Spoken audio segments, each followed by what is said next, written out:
The phone rang at 2:03 in the morning, and in Damien Voss's world, a call at that hour only ever meant one of two things: a body or a betrayal. He was wrong about both.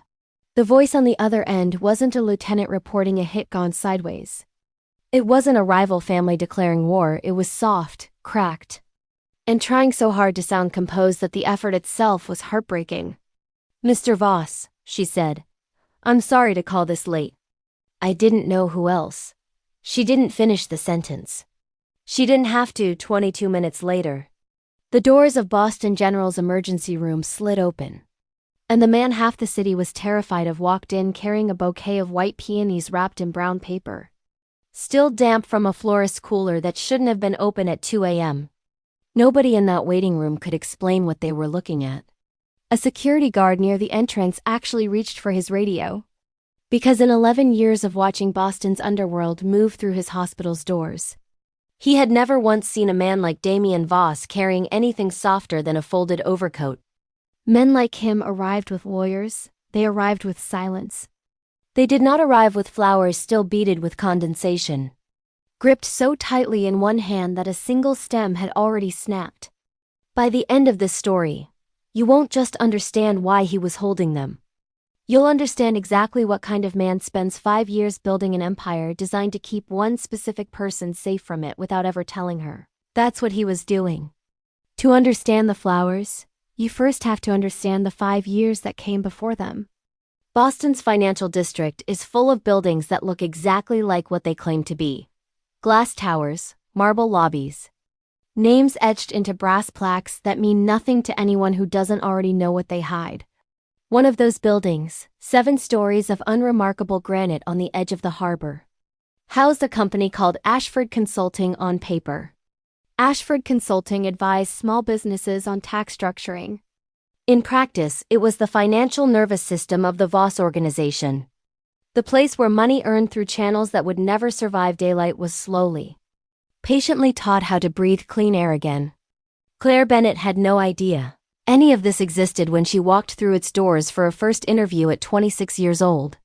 She'd graduated from a night program at UMass Boston 3 years earlier while working 2 jobs to support herself. And she'd built a resume out of stubbornness as much as skill. She wasn't looking for excitement. She was looking for a paycheck that didn't bounce and health insurance that actually covered a dentist. The interview lasted 11 minutes. The hiring manager barely looked at her transcript.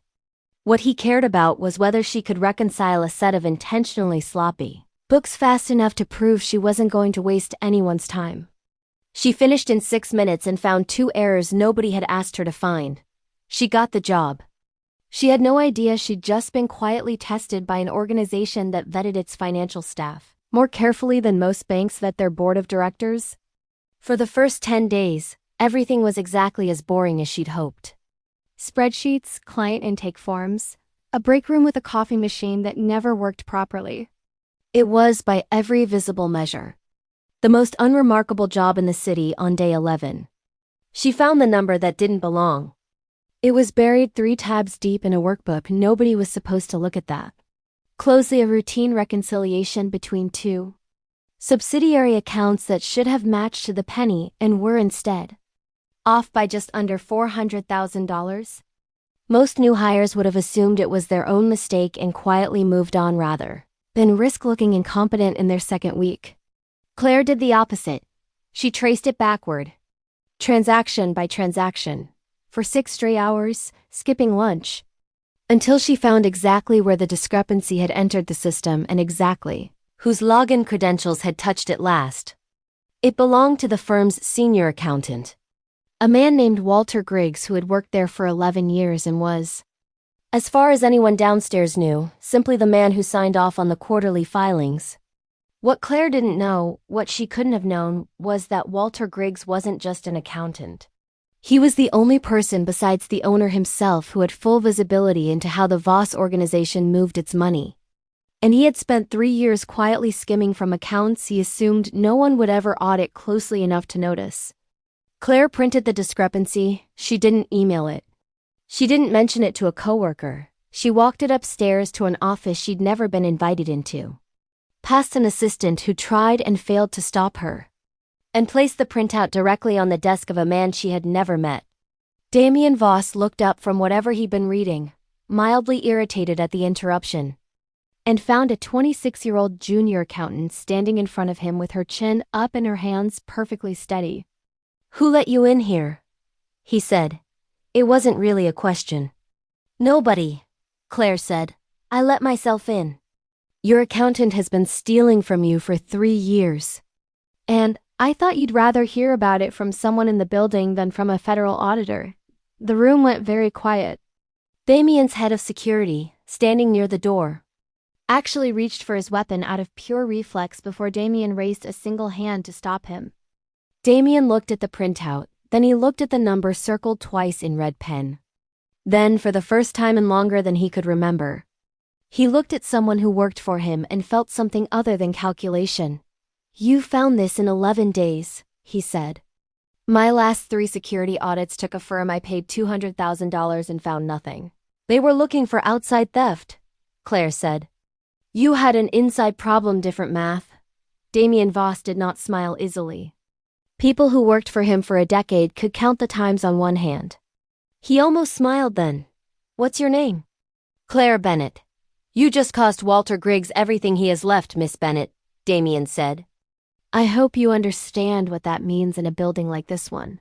"I understand it means you owe me a raise," Claire said, and walked out before he could respond. She did not, at the time, understand even a fraction of what that building actually was. She assumed Walter Griggs had been embezzling from a legitimate consulting firm and would face a lawsuit, maybe criminal charges. She had no idea that within 72 hours, Walter Griggs would resign abruptly, relocate to Arizona, and never speak to anyone in Boston's financial sector again. An outcome negotiated personally by Damien Voss in a conversation that had nothing to do with lawyers. What Claire understood was simpler. She'd been promoted the following Monday, given a title that didn't exist before her, and told that her new office was 3 floors up, directly outside Damien Voss's own. It would take her almost a year to fully understand what she'd walked into by then. It was far too late to walk back out, not because anyone was holding her there, but because she had already decided, quietly and without fully admitting it to herself, that she didn't want to leave for the next 5 years. Claire Bennett became something that didn't have an official name inside the Voss organization, though everyone who mattered understood exactly what she was. She wasn't a lieutenant. She never carried a weapon, never attended the meetings held in the subterranean rooms beneath the harborfront estate, never asked a single question about where cash arrived from before it reached her desk in need of cleaning. But she was, without exaggeration, the only person Damien Voss trusted with the complete architecture of his empire. Every legitimate holding, every offshore account, every shell company built to disappear the moment it was no longer useful. It all passed through her hands first. She managed his calendar the way a surgeon manages an operating room, with absolute precision and zero tolerance for anything that threatened the outcome. She negotiated multi-million-dollar real estate acquisitions with a calm, unshakable authority that regularly left seasoned attorneys twice her age quietly reevaluating their own careers. She flagged discrepancies before they became disasters, closed loopholes before rivals could exploit them, and did all of it while maintaining a professional distance from Damien Voss, so precise it might as well have been surgical. There was, as far as either of them ever admitted out loud, exactly one rule that governed their relationship. She managed the empire, he fought for it. The two halves never touched. It wasn't that Damien didn't notice her. Anyone who spent more than a week around the two of them noticed the way his attention shifted the moment she entered a room, the way his voice dropped half a register when he spoke directly to her, the way he read every report she handed him once for the content. And once, though he would never have admitted this even under threat, simply because it was in her handwriting. It wasn't that Claire didn't notice him either. She'd cataloged every version of Damien Voss that existed, the cold, unreadable version that negotiated with rival families, the exhausted version that sat behind his desk at 3 a.m. running numbers because sleep felt like a vulnerability he couldn't afford, and the rare, almost unguarded version that surfaced only in the 10 minutes before her workday ended, When he'd linger in her office doorway asking questions about the ledgers that didn't actually require answers. Just an excuse to stay a few minutes longer. Neither of them crossed the line.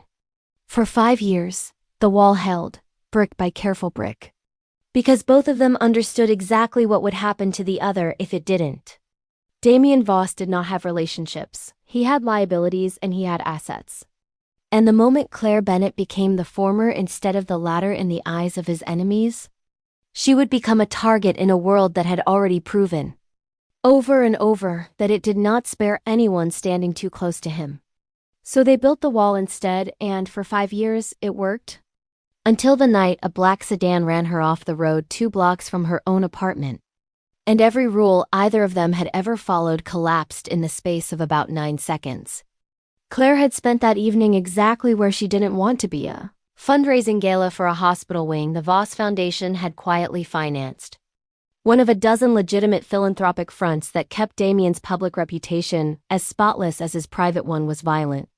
She'd left just after midnight, exhausted.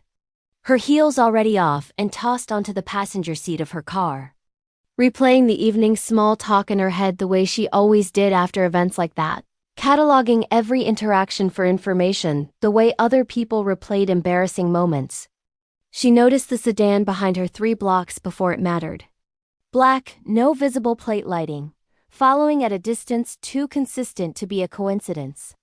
5 years around Damien Voss had taught her more about surveillance patterns than she'd ever wanted to know. And every instinct she'd absorbed by osmosis screamed that something was wrong. She didn't panic. She did the one thing 5 years of training had drilled into her without either of them ever calling it training.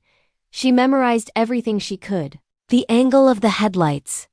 The slight rattle in the undercarriage that suggested a fleet vehicle, not a personal one. And, in the half-second before the car surged forward and clipped her rear bumper hard enough to send her spinning off the road into a guardrail.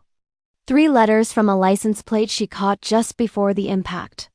The next several minutes existed for her only in fragments. The airbag, the smell of burnt rubber, a ringing in her left ear that wouldn't fully fade for 2 days, and underneath all of it, one single, absolute certainty that overrode every instinct toward calling emergency services first. She dialed Damien Voss before she dialed 911. It wasn't fear that made the decision, it was 5 years of completely trusting exactly one person with anything that actually mattered, and in the one moment her life may have depended on it. Her hands didn't even hesitate over which number to call. That single decision would keep Damien awake for the rest of his life. Replaying it on nights when sleep refused to come anyway. Because it meant that somewhere beneath 5 years of professional distance and careful, deliberate silence, Claire Bennett had already decided long before that night.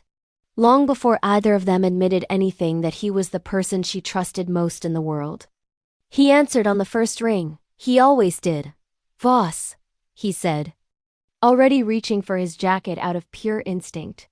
The way he did every time the phone rang after midnight. "Mr. Voss."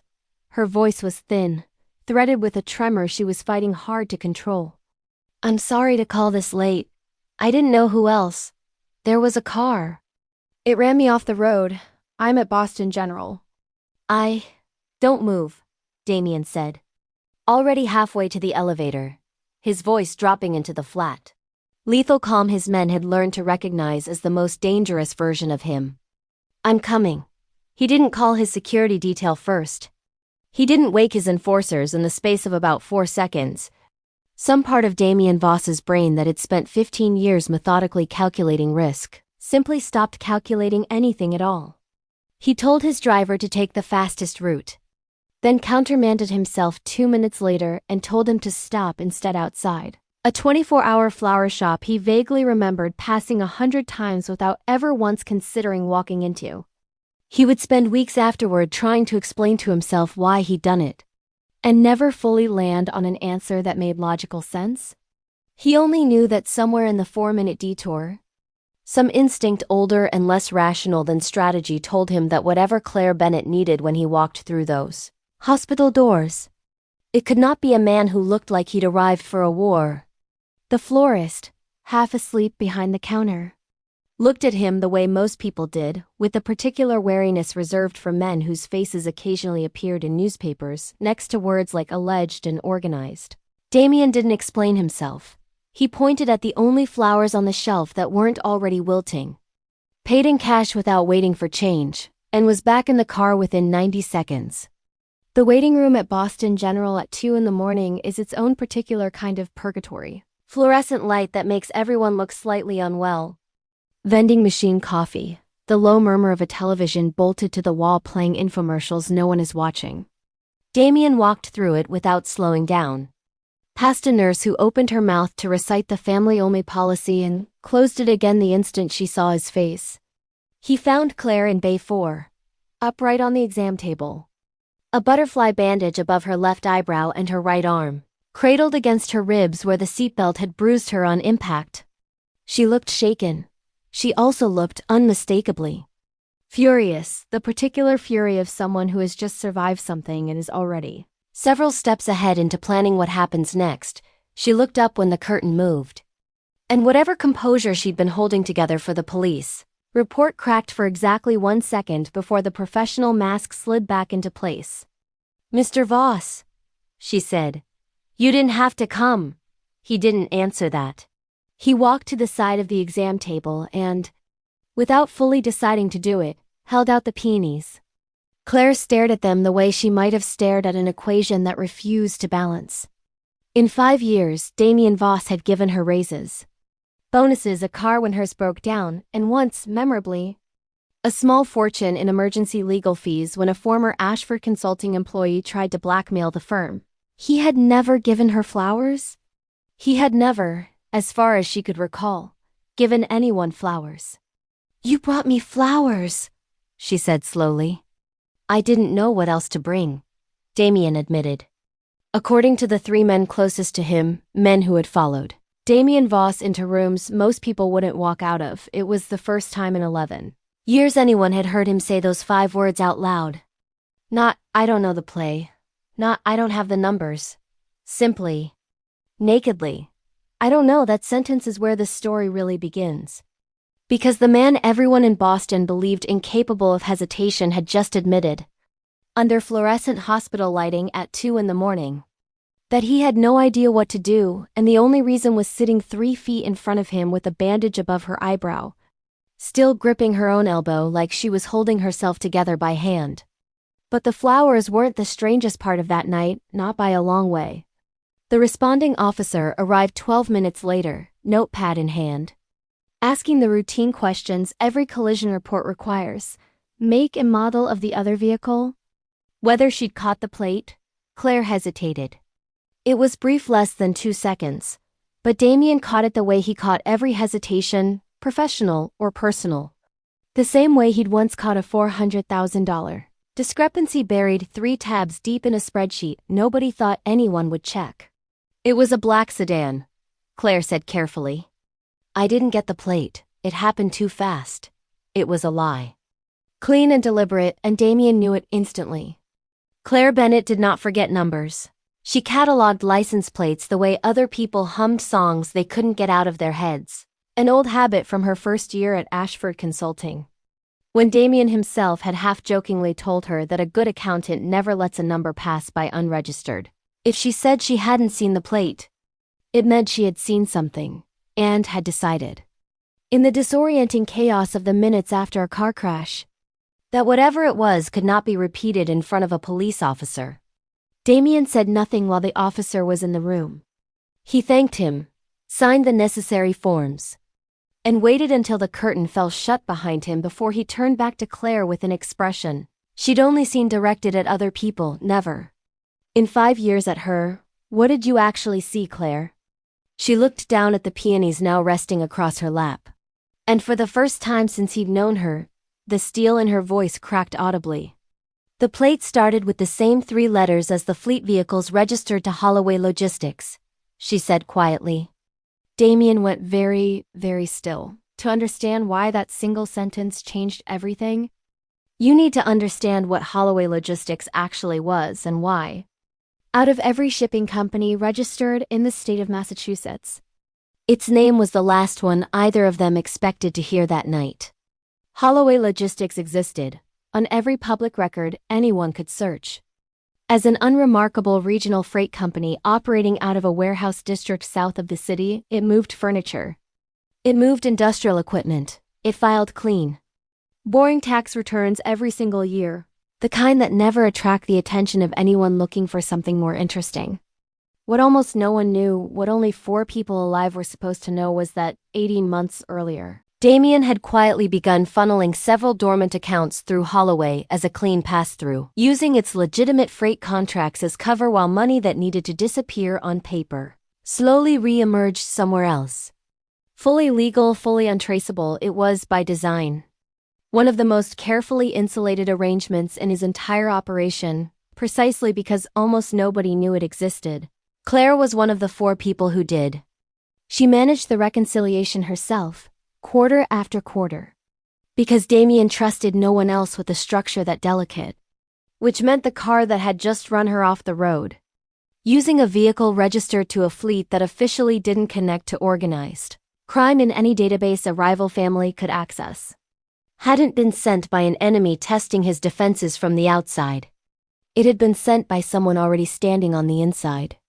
Damien felt something in his chest go cold in a way it hadn't in years, not the hot, immediate fury of an outside attack, which he knew exactly how to answer, but the slower, more corrosive dread of realizing that whoever had done this already knew things about his organization that only a handful of people were ever supposed to know. He didn't tell Claire the full weight of what that meant yet. He simply reached out, careful of the IV line taped to the back of her hand, and laced his fingers through hers, a gesture so far outside the boundaries either of them had maintained for 5 years that Claire actually looked down at their joined hands, as if checking whether it was real. "You're not going home tonight," he said. "I have a full calendar in the morning," she replied, out of pure professional reflex. Because 5 years of discipline doesn't switch off just because your ribs ache and your hands are still trembling. "The calendar will survive one delay," Damien said. "You might not survive going home to an apartment someone already knows the address to." She didn't argue after that. By the time the doctors cleared her for discharge, it was nearly 4 in the morning. Damien walked her out through the same sliding doors he'd walked in through 2 hours earlier, carrying her bag in one hand, and quietly redirected the driver not toward her apartment in the South End, but toward the guest wing of his own waterfront estate, a property most of his own lieutenants had never been invited inside. Claire didn't argue about that either. She was too exhausted. And some part of her that she rarely allowed anyone to see simply didn't want to. What neither of them said out loud that night, though both were thinking it, was the same uncomfortable arithmetic. Only 4 people on Earth had full visibility into the Holloway Logistics arrangement: Damien Voss, Claire Bennett, his head of internal security, a controlled, careful man named Marcus Delgado who had been with the organization for 15 years, and his chief financial strategist, a smooth, ambitious man named Peter Reyes who had sat 2 seats down from Damien at every quarterly review for 6 years. By the time Damien got Claire settled into the guest wing, refusing, over her mild protests, to let her carry her own bag up the stairs, the sun still hadn't risen. And he already knew exactly which conversation needed to happen the moment it did. He didn't sleep that night. He sat in a leather chair outside her door until the first gray light crossed the harbor, running through the same 4 names over and over, searching for a version of events where the answer wasn't the one his instincts had already landed on. Before Marcus Delgado ever pulled the Holloway access logs, Damien spent the first several hours after sunrise convinced the answer lay somewhere else entirely, and that mistake very nearly cost him the one lead that would have actually mattered. Boston's underworld, like any ecosystem under pressure, had its usual suspects: the Sheehan family, an old Irish crew that had spent the last 2 years watching Damien's organization slowly absorb territory that used to belong to them. Sat at the top of that list. They had motive. They had a documented history of using deniable contractors for exactly this kind of message-sending violence. And 3 months earlier, one of Damien's men had roughed up a Sheehan associate outside a bar in Dorchester over an unrelated dispute. giving them a fresh grievance that fit the timeline almost too neatly. Damien called an emergency meeting at 7 that morning, before Claire had even woken up in the guest wing upstairs, and put 4 of his most trusted men on nothing but Xi'an surveillance. He wanted addresses.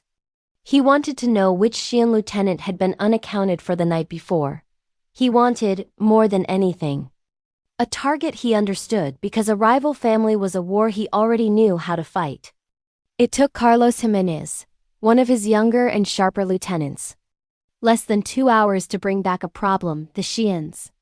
According to 3 separate sources inside their own organization, hadn't moved a single asset in over a month. Their cash reserves were thin.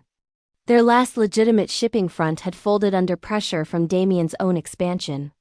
And what remained of their operation was, by every metric available, barely capable of running its own payroll, let alone financing a coordinated attack on someone as protected as Claire Bennett.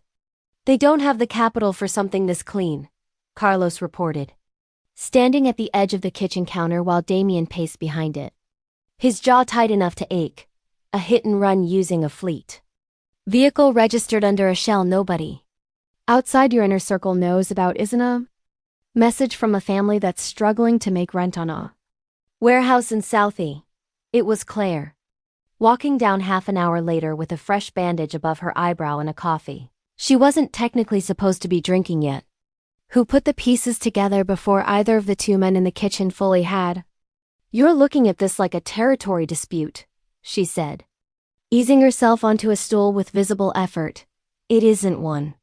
Whoever did this didn't want to scare me off the street. They wanted to scare me off a specific set of numbers. That's not the Xi'an's language. That's someone who thinks in spreadsheets, not headlines." Damien stopped pacing.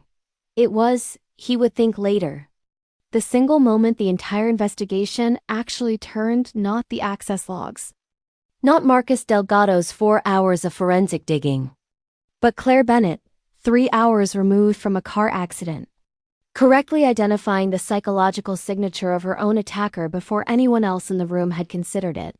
"Fine," Damien said slowly. "Not territory. Not a message about turf." He looked at her.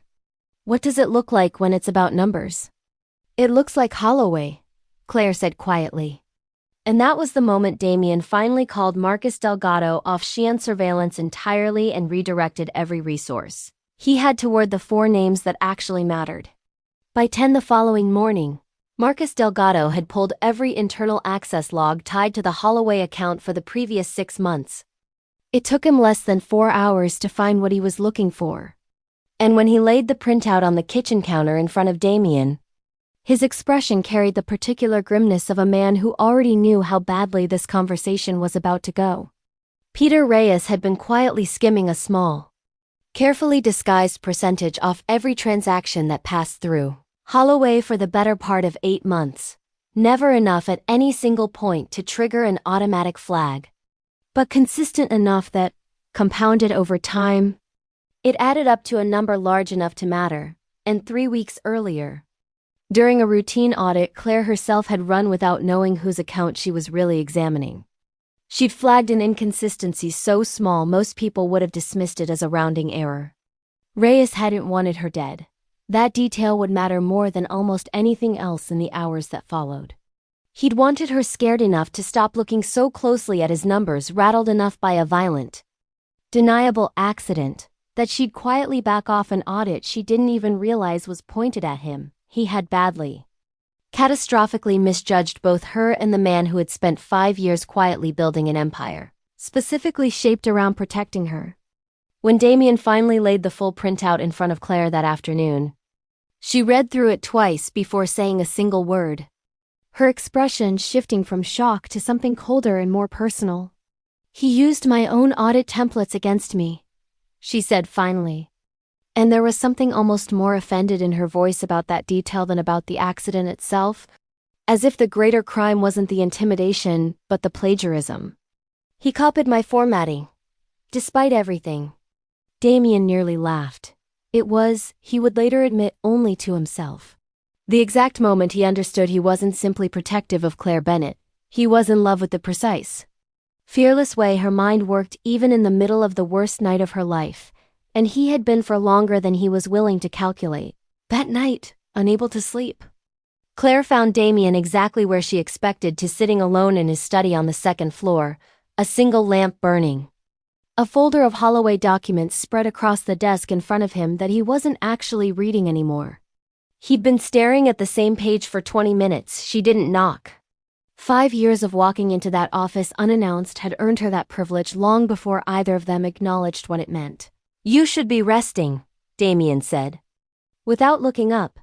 "So should you," Claire said, and sat down across from him anyway, curling into the leather chair with the same careful economy of movement she'd used all day to protect her bruised ribs.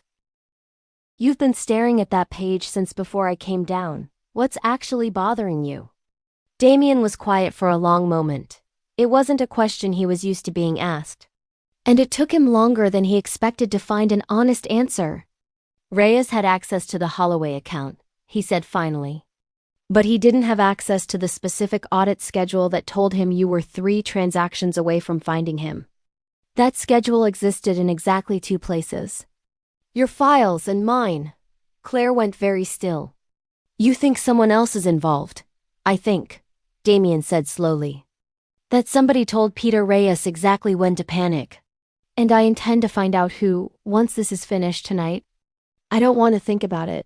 Tonight, I just want to sit here and not be the version of me that has to." It was, without either of them naming it directly, the most honest thing Damien Voss had said to anyone in over a decade. Claire didn't push further. She simply reached across the desk, closed the folder in front of him, and set it aside. "Then don't," she said. "Not tonight." They sat in that quiet study for the better part of an hour, saying almost nothing. The wall between them thinner than it had been in 5 years, and neither one quite ready to be the first to knock the rest of it down. When Claire finally stood to head back upstairs, Damien caught her hand, briefly, wordlessly, and let it go again before either of them had to decide what it meant. Neither of them mentioned the loose thread again for 3 weeks. But it never stopped sitting quietly in the back of Damien's mind. The uncomfortable, unresolved arithmetic of a 5th name that had to exist somewhere. A person who had known enough to warn Peter Reyes exactly when the walls were closing in. And who was, as far as either of them could prove, still out there. Damien didn't move on Peter Reyes that same night, though every instinct he had screamed at him to. 15 years of running an organization had taught him a harder lesson than rage ever could. That a man who moves before he has every threat accounted for is a man who ends up fighting the wrong war. So instead of driving straight to Reyes's Beacon Hill townhouse and settling things the way the old version of Damien Voss would have, he spent the following day letting Marcus Delgado quietly build a complete picture. Every altered transaction, every access log, every late-night login that placed Reyes inside the Holloway files exactly when the numbers started bending. By 6 the following evening, the picture was airtight. Damien called Reyes into his office under the pretense of a routine quarterly review. The same kind of meeting the two men had sat through 100 times before without incident. Reyes walked in wearing the same easy, confident smile he'd worn at every review for 6 years. It lasted exactly as long as it took him to see Claire seated in the corner chair, her tablet open on her lap, and the printed access logs already waiting on Damien's desk. "We can do this quietly," Damien said, before Reyes had fully closed the door behind him. His voice was flat, almost conversational, which was somehow worse than shouting would have been. "Or we can do this the way you tried to do it to her. Your choice." Reyes's composure cracked in stages, first confusion, then calculation, then, when he understood, there was no version of the conversation where he talked his way out. Something closer to resignation. He didn't deny the numbers. Men who'd worked around Damien Voss long enough knew better than to insult him with a lie that wouldn't survive 5 minutes of scrutiny. "I never wanted her hurt," Reyes said, and for a moment there was something almost pleading in it. "I needed her to stop looking. She was 3 transactions away from the whole thing. I panicked." "You had a man run a car off the road at 40 miles an hour," Claire said quietly from the corner, not looking up from her tablet. "There is no version of that plan where I don't get hurt, Peter." You just didn't care which kind of hurt it turned out to be. Damien said nothing for a long moment, watching Reyes absorb the fact that the woman he'd tried to intimidate into silence had just dismantled his last remaining excuse in 11 words. What happened to Peter Reyes over the following 72 hours is not something either of them ever discussed in detail again. Not even years later. What is known because Claire herself confirmed the outline much later, and because public records eventually caught up to the rest, is that Holloway Logistics quietly dissolved within the month. Its assets were folded into 3 entirely new shell structures Claire herself designed from scratch. Structures so clean that not even Reyes's former associates could trace where the money had gone. Peter Reyes's name never appeared on another payroll in Boston's financial sector again. He relocated, quietly and permanently, to a city Damien never mentioned by name in front of Claire.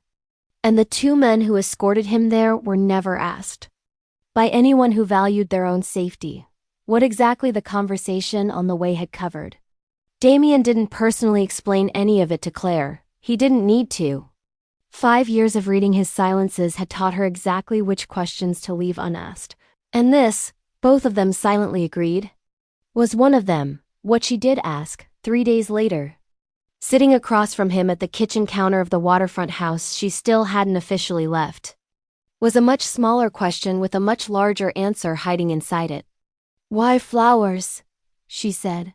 "Out of everything you could have done that night, why did you stop for flowers?" Damien considered the question longer than she expected. "Because I've spent 5 years being the only person who knows exactly what to do in every emergency this organization produces," he said finally. "And the second I heard your voice on that phone, for the first time since I was 22 years old, I had absolutely no idea what to do. Buying flowers was the only decision that felt like it belonged to a version of me that wasn't calculating anything at all." Claire didn't say anything for a long moment, then, very quietly, she reached across the counter and took his hand, not out of fear, not out of shock, but simply because 5 years of distance had finally run out of reasons to continue. The 3 weeks between Peter Reyes's disappearance from Boston and Claire's final scan were, by every account from the people who worked closest to both of them, the strangest stretch either the Voss organization or Claire Bennett had ever experienced. Claire refused to fully step back from her responsibilities, despite Damien's repeated, increasingly creative attempts to convince her otherwise. She ran the quarterly reconciliation from a laptop propped on a pillow in the guest wing before her ribs had even finished healing. Dictated instructions to Marcus Delgado over the phone while still wearing a sling. And flatly rejected every suggestion that she take an actual vacation. Informing Damien on more than one occasion that the empire did not, in fact, run itself just because she'd been temporarily inconvenienced by a criminal. What did change, quietly, and almost without either of them announcing it, was the architecture of their days. Damien began arriving at her office in the mornings not with a folder of urgent business, but with coffee made exactly the way she took it, a detail he'd apparently absorbed without either of them ever discussing it directly. He started staying past the hour their conversations were supposed to end, inventing reasons to remain in the room a few minutes longer. The same habit Claire had noticed in him years earlier but had never let herself name out loud. The men who worked around them noticed too. Carlos Jimenez mentioned to Marcus Delgado, in a tone somewhere between amused and cautious, that he'd never seen Damien Voss laugh at anything before the week. Claire started teasing him about his handwriting on internal memos. Marcus, who had been with the organization the longest and understood better than anyone what kind of walls Damien had built around himself over the years, simply said it was about time somebody found a way past them. For Claire, the shift was quieter but no less significant. She found herself, for the first time in 5 years, no longer cataloging every interaction with Damien for professional distance, but simply existing in his presence without the constant internal audit she'd maintained since her 2nd year at the firm. She caught herself more than once, choosing to linger in a doorway a few extra seconds the same way he did, and pretending, unconvincingly, that it was only about the work. Neither of them said the word that both of them were clearly circling. Not during the long nights reviewing the new shell structures Claire had designed to replace Holloway. Not during the quiet dinners that had somehow, without either of them formally arranging it, become a nightly occurrence at the waterfront house instead of an occasional necessity. The wall between the ledgers and the danger, between the glass office and the empire, had already cracked the night the phone rang at 2 a.m. What remained now was simply the question of which one of them would be brave enough to finish knocking it down. The story doesn't end with a dissolved shell company or a man who quietly vanished from the city. It ends 3 weeks later, in the same hospital lobby where all of it began. Because Claire had insisted on returning for a final scan to confirm the concussion had fully cleared. Damien was waiting for her when she came out, holding a second bouquet of peonies. And this time there was no emergency behind it. No bruise on her cheekbone, no fear pulling the air in the room tight. "You already brought me flowers once," Claire said, eyeing the bouquet with the same instinctive suspicion she gave any number that didn't immediately balance. That time. "I didn't know what else to do," Damien said. "This time, I know exactly what I'm doing." It wasn't a grand declaration built for a movie screen.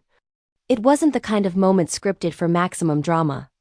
But for two people who had spent 5 years keeping a careful, deliberate wall between the ledgers and the danger, between the glass office upstairs and the empire that funded it, it was the first time either of them let that wall come down in daylight. In public, where absolutely anyone could see it happen. She took the flowers. She didn't ask him to explain himself further. Because for the first time in 5 years, she didn't need an explanation, she simply understood. They stood there for a long moment in the hospital lobby. The same lobby where a security guard had once reached for his radio at the sight of a man like Damien Voss carrying something as soft as flowers. And neither of them moved to leave right away.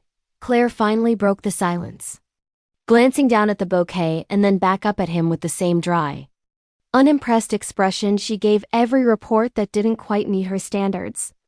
"You know," she said, "for a man who runs half the financial infrastructure of this city out of his head, you really do only know one flower. Peonies," Damien said, "are the only thing that felt like it belonged to you the first time I bought them. I didn't see a reason to change my methodology." "That's the most accountant thing you've ever said to me. 5 years around you," Damien said. Some of it was bound to rub off. It wasn't a grand declaration built for a movie screen. It wasn't the kind of moment scripted for maximum drama. But for two people who had spent 5 years keeping a careful, deliberate wall between the ledgers and the danger, between the glass office upstairs and the empire that funded it, it was the first time either of them let that wall come down in daylight, in public, where absolutely anyone could see it happen, outside. The city moved the way it always did, cabs idling at the curb, the harbor wind cutting through the entrance doors every time they slid open. An ordinary Tuesday afternoon, completely unaware that it had just witnessed the quiet ending of a 5-year siege neither combatant had ever admitted to fighting. Damien offered his arm, an old-fashioned gesture that felt strange coming from a man who'd once put 3 rounds through a locking mechanism without blinking. And Claire, after a beat of mock consideration, took it. They walked out together, the second bouquet of peonies held loosely between them. And for the first time since the phone had rung at 2:03 in the morning, Damien Voss didn't carry the weight of an empire built to survive alone. He carried something that finally, unmistakably, felt lighter, and he had absolutely no intention of setting it back down. Somewhere in the organization's records, buried in an old access log nobody had thought to cross-reference against the Holloway account, there was still a fifth name Damien hadn't found yet, someone who had known enough, 3 weeks before the car ever hit Claire's bumper, to warn Peter Reyes that his time was running out. Damien hadn't forgotten it, he'd simply decided, for the first time in 15 years, that the empire could wait one more day while he figured out exactly what he was fighting for before he went back to fighting for it. If a 2 a.m. phone call and a bouquet of peonies can crack open a 5-year wall between a mafia boss and the woman who quietly runs his empire, imagine what happens when the danger isn't fully over yet, because Peter Reyes wasn't the only person who knew about Holloway logistics before that night. If this story pulled you in, tell me in the comments what you think happens when Damien finally finds out exactly who tipped Reyes off in the first place. And if you want to see exactly how far Claire and Damien's story goes from here, make sure you're subscribed, because this is only the beginning of their reign.